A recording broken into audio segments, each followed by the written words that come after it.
My friends, thank you for doing me the honour of electing me for the 5th time as your MP. But like all Labour voters in this constituency and beyond, I feel a bitter disappointment at the result that appears to be unfolding tonight.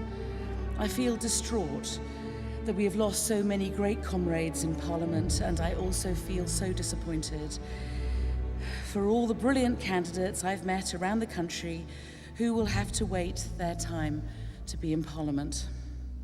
The first time that we have lost vote share in opposition, and the biggest number of seats that we have lost in opposition since the dark days of 1983.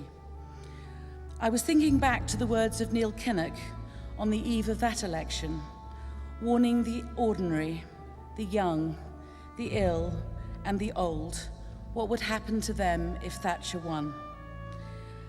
And we need to sound all the same warnings tonight, as well as sending a warning to businesses and their employees, our public services and their brilliant staff about what Boris Johnson's Brexit will mean for them.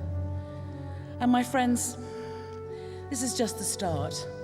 Because if we remember how that 1983 election empowered Margaret Thatcher to destroy mining communities, to privatise our essential utilities and services, to embrace apartheid South Africa and embark on the misery and cruelty of the poll tax, we can only imagine what Boris Johnson will try to do and the power this election has given him. And that is why, while I want to thank all the activists in this room and those that I have met up and down the country for the great fight that they've put into this election, we all know the real fight has to begin now to save our country, to save our economy, to save our public services from the worst excesses of Boris Johnson's majority and the terrible consequences of a Johnson Brexit. This duplicitous, gutless, reckless Prime Minister has been elected on one issue alone, wrapping himself in the lie that he is the only person to get Brexit done. But the danger that we all now face is that he will feel empowered to dictate our country's direction on every issue.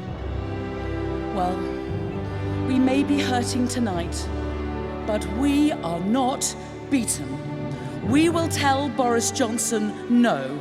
Our fight is not over, our fight is just starting, and we will fight with the same spirit that we showed. We will fight with the same courage that my friend Jeremy showed.